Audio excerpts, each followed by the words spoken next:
Welcome back to the Speed Art series where I draw all of my arrows from Persona Project as various medias from my childhood. Check out the previous video where I attempted to make all of the arrows into Animal Crossing villagers, and all of the antics that followed. For today's video, we will be drawing all of the arrows as Pokemon, one of my all-time favorite franchises. If you've been here since Wild Child's era, you will know just how much Pokemon has impacted me in my life. And I'm definitely considering doing more than one video on the Pokemon topic for this series. For today's though, I really wanted to focus on turning the eras into pre-existing Pokemon. Not Fakemon, but Pokemon from the series. I had my lovely YouTube members over on our Discord tier vote on which Pokemon fit the eras the most out of a few choices that I had narrowed it down to. So without further ado, let's see what they voted on. As always, we are going to start with Wild Child. It was between the very classic Poliwag or Politoed, Frog, and Tadpole like Pokemon for Wild Child, and then I also threw in Mudkip due to the orange cheeks and its relation to mud and water. All of those seemed very fitting for Wild Child. But Mudkip won in a landslide, and it's not hard to see why. It really truly does fit Wild Child, and I could not be happier, considering one of my very first Pokemon games I ever had gotten seriously invested into was Pokemon Sapphire, and Mudkip was 100% my choice. For the art style, I really wanted to capture the promotional art style for Pokemon, or the little trading card art style, with the jagged edges and this painted kind of look. It was definitely something different, and I did not have in my arsenal of tools. I had to go and search for some new pens and stuff, which was a fun little side quest before I got started on this video. But I think I got one that resembles it close enough. And throughout this video, you're going to see some various references to other Pokemon games that I really cherished in specific eras. And most of them are actually going to be Pokemon spin-offs because I have a deep love and appreciation for them, and there's only a very few Pokemon games I have not played. So I decided to include the Pokemon Mystery Dungeon little scarf for Wild Child, but I wanted it to kind of resemble a cute little cape. Because, you know, when I was a kid, I used to take towels from the bathroom and a paperclip or a clothespin and kind of hold them together and make a little cape and run around the house and pretend I was a superhero, right? So I thought that'd be really cute to turn it into kind of like a cape. And then I wanted to put a couple little buttons on there too, to resemble some of the other games I really cherished at that time. Pokemon Snap has always had a huge place in my heart, from the Nintendo 64 version all the way up to the new version that we have today. And so I wanted to include a little Pokemon Snap reference, but since Pokemon Snap didn't really have like an emblem of sorts up until the new game, I decided to use the new Pokemon Snap symbol, which is the Lental region emblem. It's like a little lotus flower. So I decided to use that to resemble the fact that I very much cherished Pokemon Snap as a kid. The other one, the tinier little button, is actually a little berry, which is a currency from the Pokepark series. There's two games in the Pokepark series, and I absolutely adored both of them. The second one got extremely dark out of nowhere. It was insane. But the first one was just so wholesome, and I have so many great memories of playing with my brother. So I had to include my absolute favorite games from Wild Child's era in this design. And this one was a little different from all the other ones that I have drawn of Wild Child in various medias. I really wanted to make the belly yellow because I really wanted to try to match the tail. I obviously changed the tail from a Mudkip tail to a more tadpole tail like Wild Child's, and I tried to match those colors and keep the color scheming right, even though I obviously had to change them drastically to match the eras more. But honestly, I didn't think that the yellow belly was gonna work, but it really does, and it makes a lot of sense because I always designed my dad to be a bullfrog in Wild Child's era, and bullfrogs have big yellow bellies. So it's like, oh, this works out really well. I actually really like it. For all the detailing, I really wanted to keep it all line arted. I feel like all the patterns definitely needed to have line art on them. I feel like that just really fits the art style a lot. Wild Child Mudkip, I choose you. This is how she turned out. Isn't this so adorable? I decided to pick the friendship ball. I want to choose a Pokeball for each of them that really fits them, and I feel like the friendship ball makes the most sense for Wild Child in terms of color scheme and in terms of symbolism. I think that this is literally perfect.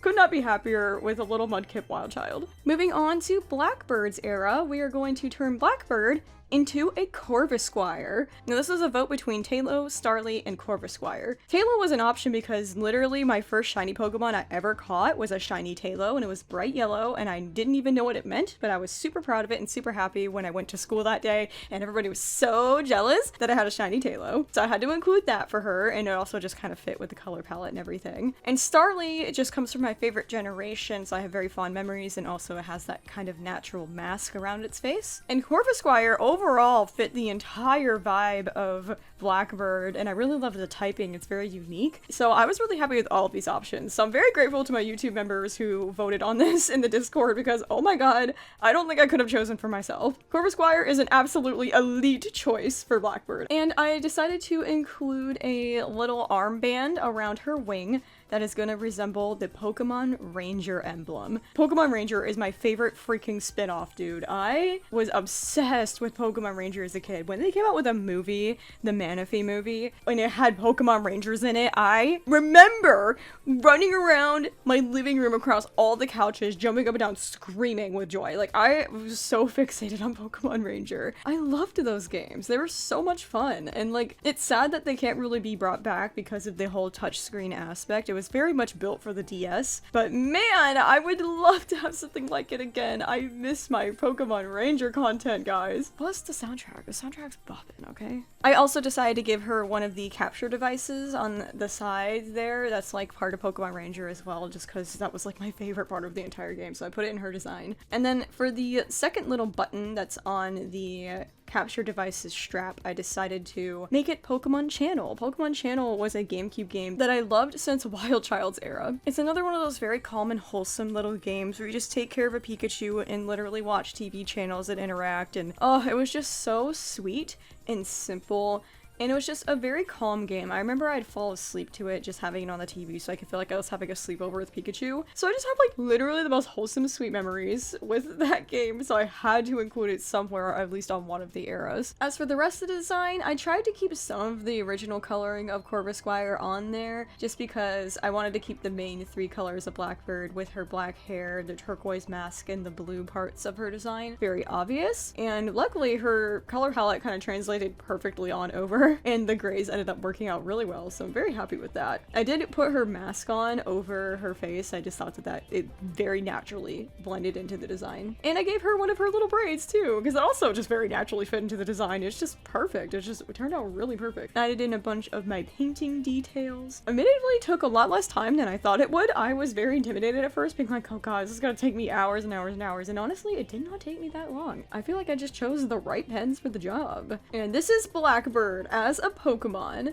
Corvisquire Blackbird was not on my bingo card, but oh my god, I'm so glad that everybody chose this for me. It turned out so great. And speaking of great, oh, I chose the Great Ball because Blackbird thinks she's so great. So I feel like that would just be perfect color-wise, and also just the confidence part of it. Like, she thinks it's like the greatest ball. I'm the greatest, so I feel like this is perfect, and I really adore how it turned out. For Parker, I only had two options I had narrowed it down to, and it was between Torracat and Quilava. Cyndaquil is literally my favorite starter, and I guess everybody else do that too, because the vote ended up being Quilava in the end, which is great, and I'm very much happy with that answer. I do very much love my Cyndaquil, so I'm very giddy about that. I just consider Torracat because of the cat aspect, and I really want to pick a middle evolution. Since Parker is a teenager, I feel like it made a whole lot of sense to pick a middle evolution. And literally, my choice was Cyndaquil when I got my hands on Pokemon Soul Silver and I had the Pokewalker. I literally walked that damn Cyndaquil everywhere I went during my middle school and high school days. I loved Pokemon Soul Silver. I spent summer after summer playing that game, catching every legendary there could be caught in that game.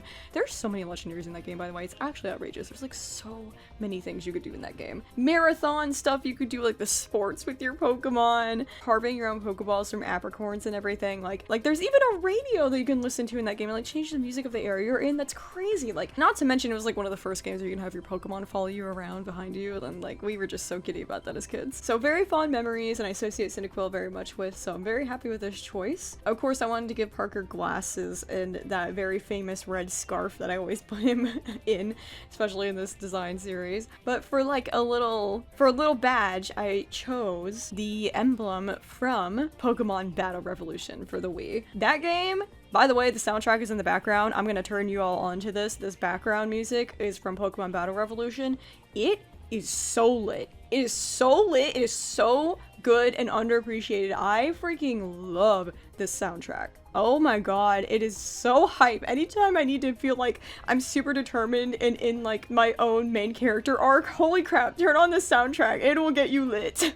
But besides all that, it was just a really fun game, and it's just so underrated. The graphics are amazing, the animations are stunning. It was just so beyond its time, and I played so much of that game with my brother. We loved the Coliseum games, we loved the Stadium games growing up, and Pokemon Battle Revolution was just like the peak of those games, I feel. So I had to include that from all the hours I spent losing the freaking fortune battle in that stupid game. The fortune battle is basically like you get a wheel and you and your opponent throw your Pokemon on the wheel and you get a random choice of either your Pokemon or theirs. And I swear to God, every single time I had a Gabite on my team, they would steal my Gabite and they would like destroy me with my own Pokemon. It's just so personal, man. That game is just, it's difficult, but it's so good, you know? Anyways, I can ramble on the games forever. I should probably talk about the design, huh? I decided to make him like an orange Quilava because that would just be really cool. I just thought that would really fit the autumny kind of vibe that comes with Soul Silver. I always think of autumn when I think of that game. And the fire was a little difficult, I'm not gonna lie. Considering there wasn't like line art on the fire, it was really hard to get it exactly right. Struggled quite a bit because I have my own style of drawing fire. I have like a very specific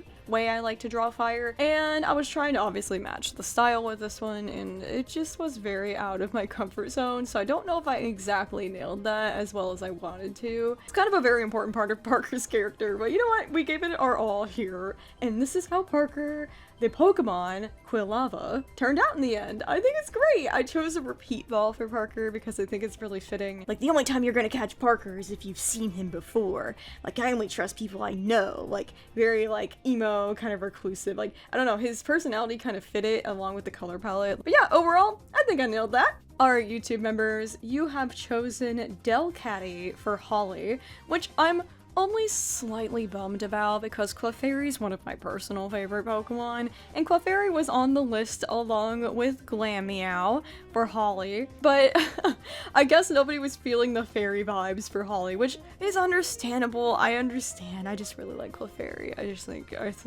really like Clefairy, okay? All of these options obviously were really great. Glameow was great because Sinnoh is my all-time favorite region. Like, Gen 5 is just so freaking wonderful. I will never shut up about how much I love Sinnoh. I just really think she's such a diva, and I was like, this would be so fun for Holly, oh my god. But like, no, Delcatty legitimately does fit the most, I feel, considering Skitty was the pre-evolution, and Skitty is known to be like a very hyperactive little kitten, which fits a lot for like my inner children being hyperactive little kittens. And this one was going to be a really perfect translation of design from Holly era to Pokemon. Oh my god, it was just gonna work out so perfectly. Like, the cheeks, perfect. And then I decided to put her little Holly as almost like a little like pin that's holding the adorable little like almost scarf like fluff together there. The actual little holly plant is like almost like a brooch, which is actually kind of awesome. And I think it like makes it perfect because I usually always put it like on top of her head like a hair clip, but this time it's different and I kind of appreciate that. But Holly's era was one of the first eras that I didn't really play that much video games. I was like so busy. I was a full-time student. I was a full-time employee, I was a full-time caregiver of my brother, I was managing like all of these one-sided horrible relationships, and like all of these like life things were happening to me at that time. So like for a few years there, I wasn't really big into games, and if I was, it was things like Stardew Valley or something on PC. I didn't really touch my consoles very much. So I didn't give her any like specific memorabilia from games because this is like a weird hollow time in my life where I wasn't connected to Pokemon, and it feels really weird looking back on it being like, wow, there's like a time in my life where I didn't make time for fun. It's kind of important to reflect upon, I feel, because it really shows just how much I prioritized work, and I had no life balance. I didn't even have like hobbies at the time. I was literally making 12 during all of that too, by the way. Like, I was so busy. Kind of a bummer deal that I have to look back and be like, yeah, I was so disconnected from everything that I loved, and it's kind of sad. So yeah, honestly, a normal type also just fits super well for that. But gosh, the browns turned out great on top of the different creams and stuff. Like, Delcatty already had a color palette quite similar. I just turned the purples into Holly's iconic little brown tabby vibes. And yes, it all just tied in so great. And that little bit of green, that little bit of red, just brought it all together. Oh my gosh, look at how adorable Pokemon Holly turned out as a Delcatty. I think this is great. And despite everything, I did decide to give her a heal ball. I associate the color pink with her, and I didn't really think the dream ball or the love ball really fit for her very well. And so I thought, this is gonna sound kind of mean, but I really thought the heal ball would make sense considering she can only heal when she goes back into the ball, all of her status effects and everything. So Holly era, remember to switch out so you can heal those status effects, girl. Gosh dang. Alright, next up we have Haley era. This one was between two different dragon types. I thought the dragon types would be the closest to our dinosaur girly. Either that or I was gonna go for fossil Pokemon, but none of them really seemed to fit super well. So I ended up going with either Goodra or Dragonite. And I think Dragonite won the vote specifically because Dragonite is already very Haley coded, like the color palette and everything just really screams Haley. So that was the one that won the vote. The only reason why I put Goodra up there was because, fun fact, during Haley's era, one of my hyperfixations was slime. Like, playing with, like, slime and, like, watching slime videos and stuff. You know, I was one of those people during, like, the 2020s. The 2020s was like that, okay? But yeah, Dragonite still holds very close to my heart because I think it's really interesting how Dragonite evolves and turns into more of an air creature when previously it was more known to be in the water and everything, which really fits the motif of how my eras progressed. So I'm really glad Dragonite won the vote. Because it was also very easy to translate all the colors over. Like, it was pretty much mindless. I could just boom, color it all in. I decided to make the wings kind of like that light turquoise that appears more infrequently on Haley era's design. But I kept that iconic bucket hat. And I wanted to also include the Pokemon Mystery Dungeon scarf because if you are a Brightside enjoyer and you watch Brightside Masks RPG here on my channel, you will know that Pokemon Mystery Dungeon pretty much is the sound effects, the music, and the heart behind Brightside. So Mystery Dungeon played a huge part in Haley's era, and I freaking adore it, so I had to include it on her design. And for the bucket hat, usually I put a little lemon in the hat, but I had the most genius idea to turn it into a Pokemon berry. Oh, I thought I was so smart for this. I was literally like, oh my god, I got so excited. I stopped when I was drawing. I went and grabbed a reference and I was like, oh my gosh, I'm gonna do a citrus berry because it's a citrus and oh, it makes so much sense.